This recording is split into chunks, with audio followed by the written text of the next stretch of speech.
देखो, आपका यहाँ पर क्वेश्चन है, पेपर में आता है एल्कोहल को बनाने की सामान्य विधियां लिखो। किसको बनाने की विधि? एल्कोहल को बनाने की विधियां लिखो। एल्कोहल को बनाने के लिखना है आपको, विधि लिखना है कि एल्कोहल का निर्माण किस प्रकार किया जाता है, एल्कोहल को बनाएंगे कैसे, एल्कोहल को बनाने की प्रोसेस क्या है, एल्कोहल को बनाया किस प्रकार जाएगा, एल्कोहलों को बनाने की विधियां कौन कौन सी है। तो एल्कोहल जो होती है, जो ओज वाले जो यौगिक होते हैं एल्कोहल, जैसे एथेनॉल हो गया, मेथेनॉल हो गया, है ना, ये सारे के सारे जो यौगिक है, ये सारे के सारे जो यौगिक होते हैं जो हमारे एल्कोहल होते हैं, है ना। एल्कोहल को बनाने की बहुत सारी विधियां होती है। इसमें से हम देखिए यहाँ पर विधियों को पढ़ेंगे। सबसे पहली विधि यहाँ पर एल्किल हैलाइड के जल अपघटन से। किसके? एल्किल हैलाइड के जल अपघटन से।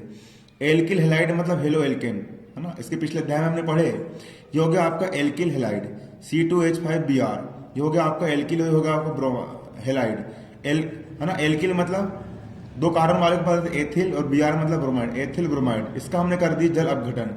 जल अपघटन मतलब OH से क्रिया करवाना। जल अपघटन का मतलब सिंपल ये होता है कि OH से क्रिया करवाने को जल अपघटन कहते हैं। OH से क्रिया करवाने को ही क्या कहा जाता है? जल अपघटन कहा जाता है।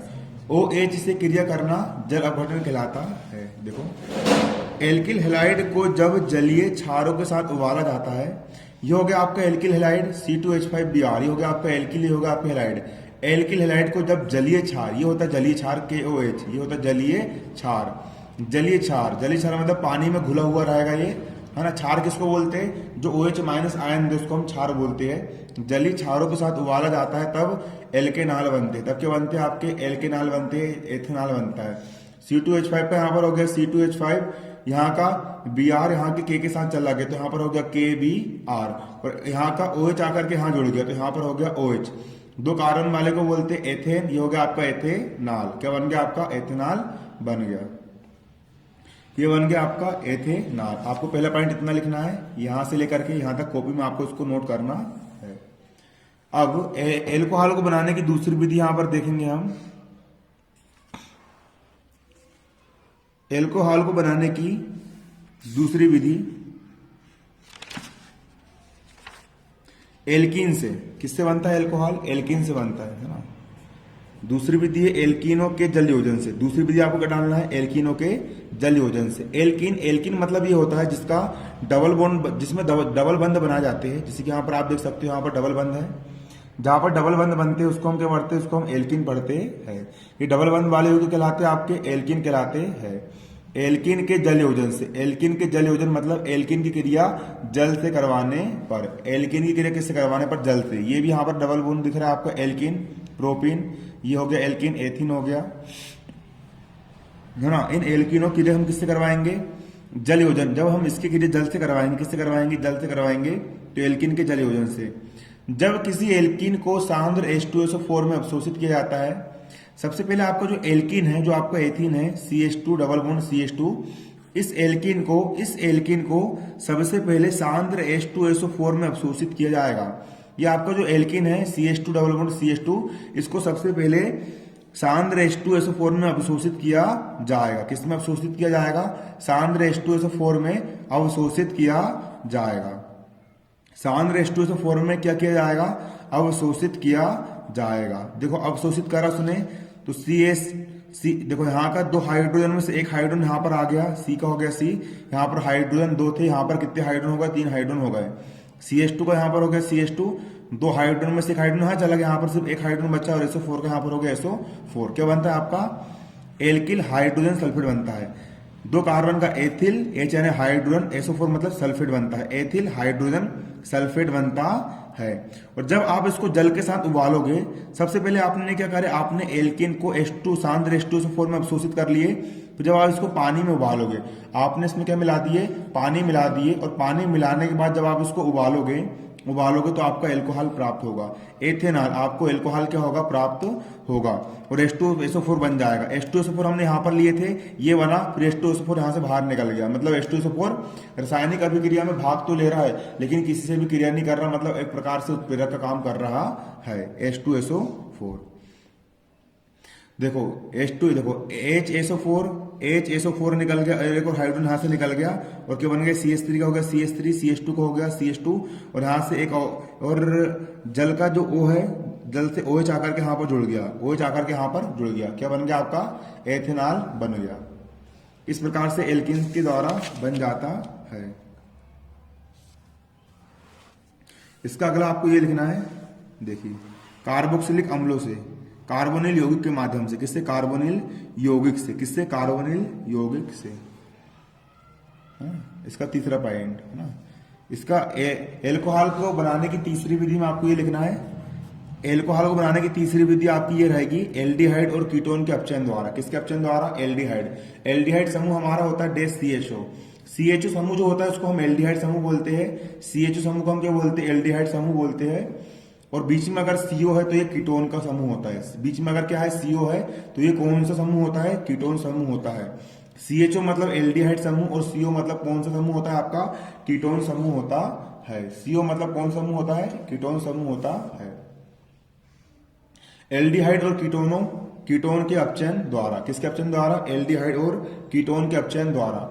एल्डिहाइड अपचयन पर प्राथमिक एल्कोहल, ये आपका एल्डिहाइड है, आप एल्डिहाइड का अपचयन करवा रहे हो। अपचयन का मतलब ये होता है हाइड्रोजन का जुड़ना, हाइड्रोजन का जुड़ना अपचयन कहलाता है। हाइड्रोजन जुड़ना क्या कहलाता है, अपचयन कहलाता है। जब आप एल्डिहाइड का अपचयन करवाओगे तो प्राथमिक एल्कोहल प्राप्त होगा। क्या प्राप्त होगा आपको, प्राथमिक एल्कोहल प्राप्त होगा। ऐसा एल्कोहल प्राप्त होगा जिसमें OH उस कार्बन से जुड़ा होगा जिससे सिर्फ एक एल्किल मिलर जुड़ा है, इसलिए हम इसको प्राथमिक एल्कोहल प्राप्त होता है। क्या प्राप्त होता है, प्राथमिक एल्कोहल प्राप्त होता है। देखो ये हो गया आपका RCHO, ये हो गया आपका एल्डिहाइड समूह R यहाँ पर ले लिया हमने, CH3 ले लिए, R हमने ले लिया CH3 है ना, CH3, CHO का यहाँ पर हो गया CHO, दो कार्बन को CH3 CHO को पढ़ते हैं एल्डिहाइड, एल्डिहाइड समूह का होता है ये।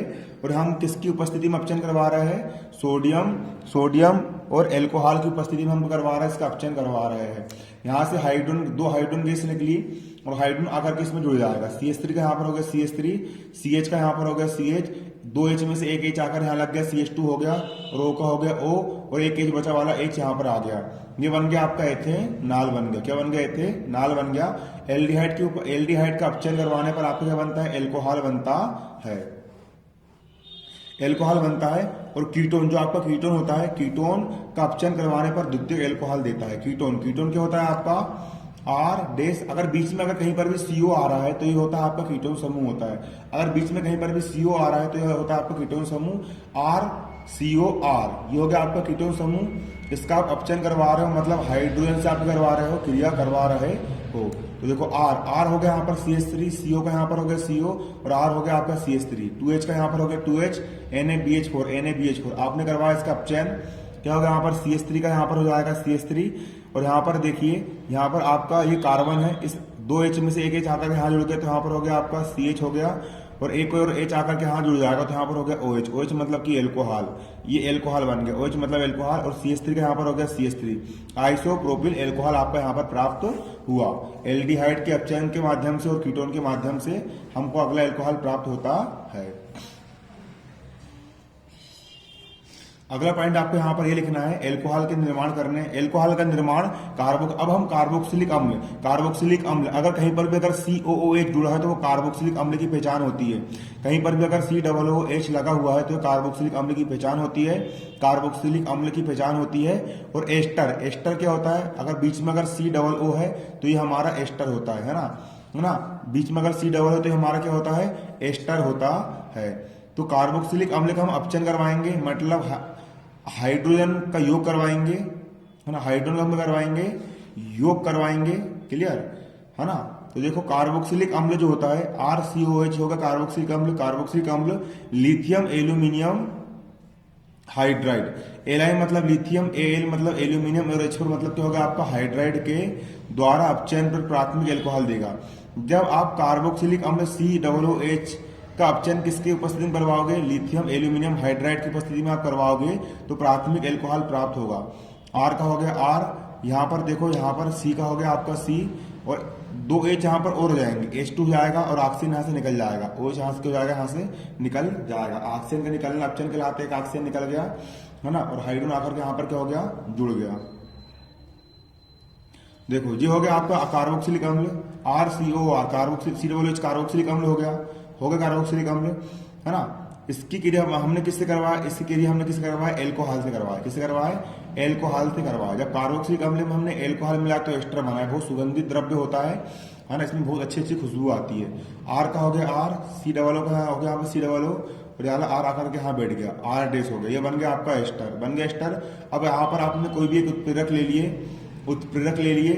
अब आपका ये जो उत्प्रेरक है, ये उत्प्रेरक जो है हाइड्रोजन गैस की उत्प्रेरक की उपस्थिति में आप अपचयन करवा रहे हो मतलब हाइड्रोजन से आप करवा रहे हो, अभिक्रिया करवा रहे हो। आर का हो गया R, C का हो गया C, H2 आकर के यहाँ बैठ गया, O का हो गया O, और यहाँ पर एक H आपका ये रहेगा, और यहाँ पर आपका एल्कोहल बनेगा। इस प्रकार से यहाँ पर क्रिया होती